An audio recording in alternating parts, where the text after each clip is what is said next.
Good afternoon, everyone. And it's a pleasure to have you all in the Techni Summit 2020 hybrid edition. And in today's topic, we're going to discuss the secrets of early stage investing. And when we say the secrets, we don't want the typical conversation on what is early stage investing, but rather something that's more insightful. And the first thing that always comes to mind when we say early stage investing is business angels. And this is why I'd like to welcome one of the most knowledgeable business angels in the world, actually, and that is Nelson Gray. So, hi, Nelson. Good to be with you. Yeah, good to be with you. So, maybe before we start, you can tell us more about yourself. Introduce yourself. Who are you? So my investing background is based on really growing up with a family business, helping to grow that family business and selling it in 1992, working for the German company that bought it for a couple of years. And then in the mid-90s, finding myself relatively young and with nothing else to do, having retired. And I drifted into what is now called business angel investing. And I made my first angel investment in 1996, and it was truly terrible. But by the time it became truly terrible, I kind of got a bug and kept doing it. So since then, I've fronted Dark Angel for a while, which is possibly the oldest angel group in the world. 1992 it was started. I've done 54 individual companies. I've no idea how many rounds of funding. I've run an early stage investment fund that did another 50 odd companies, and so on and so forth. So I've done quite a lot of angel activity. I invest primarily in Scotland, my home country, but I also am a member of Ohio Tech Angels in the US. And I get to work for the likes of the World Bank and others, traveling the world, trying to persuade other people to do this crazy activity. Yeah. Oh, it's actually quite interesting. And 2 years back when I first joined Alex Angels, the first thing I did was studying your material. I had to go through all the training documents that you provided for the network. Sure. Yeah, before I can actually go forward with the job so that I can know how to manage everything. So maybe we can start then by the first question. And that is about the myths or the misconceptions about who are business angels or what must they be. Sure. And there are many myths. I think we start off with the idea that, first of all, you have to be kind of somehow super rich to do it. And in my experience, the super rich are actually very bad business angels, because business angel is about putting more than just money into a project. It's about putting time and contacts. And the super rich aren't very good at that. So the best people to do it are people who are interested in working with companies, get a buzz out of working with founders, have got a bit of money, and you come together in a club like Alex Angels or something similar, and you pool your money and your resources to go forward. So you do have to have some cash. It is very risky. If it's the only money you've got, you probably shouldn't be spending it on this yet. But don't feel that you have to be a billionaire or a multi-millionaire in order to start. I think the second one is we're all inundated with Silicon Valley tech stuff.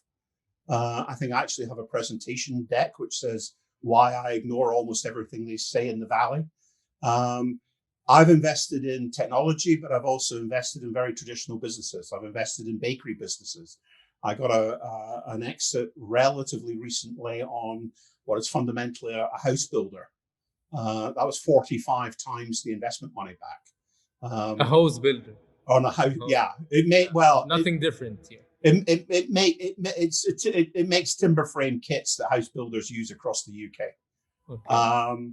So we invest in anything that takes our interest, that is sensible, and I think it is a good idea to look at what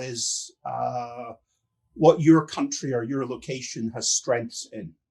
So I recently was looking at the difference between, say, Estonia and America.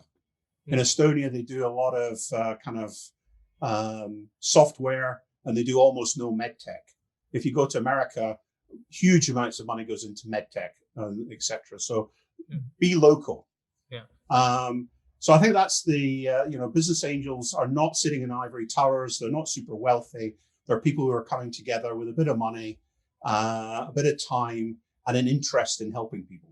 Yeah, you tapped on mentioned that it's not just about financial capital. It's actually about more like time and experience. And you often use the word three-winged angels, if I'm not mistaken. I have used that, yes. Yeah. What are the three wings that you were talking about? So the angel has three wings. One is financial. They're putting money in some form or another. Mm-hmm. The second is what I call social capital. That's the network of contacts that you are providing to the company or the founders. That could be suppliers, it could be potential customers, it could be potential employees that you are able to put the company in contact with, could be potential new investors. And the third one is the human capital. That's your personal knowledge of how to run a business. Because most founders have only ever run one business. Many angels have run many businesses. So they're able to bring that experience. So those are the three elements that make it up. Yeah, but how? Okay, generally, the financial one is actually the least important. Okay, but how can you manage that when you were saying you've invested in more than 25 or 30 companies in your portfolio? How can you actually invest so much time in each of them? I don't have to invest time in each of them. What happens is that my angel group invests as a group. So we come together as a team, and the syndicate within the group will appoint somebody at any point to be on the board of directors. Mm-hmm. And I am always available if asked and called upon to help, but I am not day-to-day involved in that business. So we appoint somebody who's right for the company at that moment in time, and we change that person. So it might start off at the startup stage where it's somebody who knows how to recruit staff or manage a research project. And then it moves to, we'll put somebody in to represent and help the company who knows how to sell to corporates.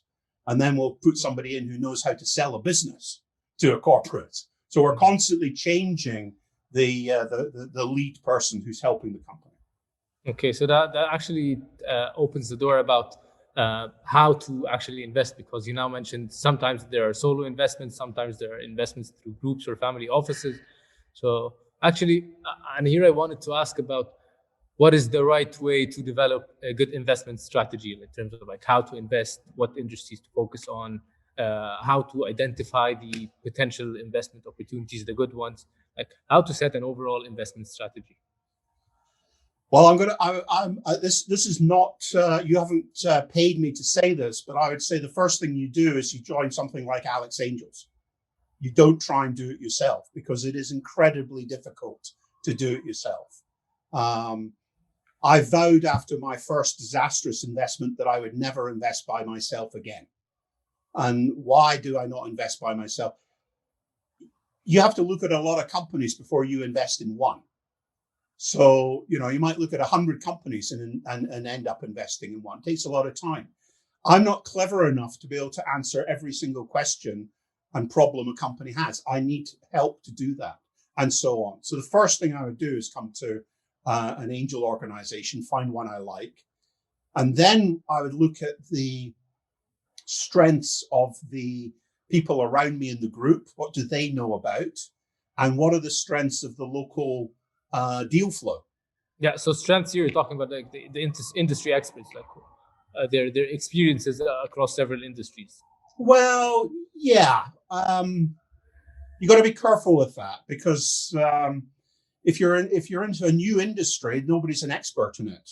But what I'm really talking about is, do I have people around me who can help that type of business in a general format? It's not usually a technical knowledge. It's usually a business knowledge. Simple stuff like how to hire people. So many founders have never hired anybody before. They don't know how to do that. It really sounds simple, but it's not. And then I think let's take a step back and look at this high risk game that we're playing and what's the best way to do it. And the biggest mistake that new angels admit to after they've lost their money is that they put far too much money into one deal. Yeah. And there is a a suggestion that one deal out of 10 will pay off everything else. So I've got to have 10 investments.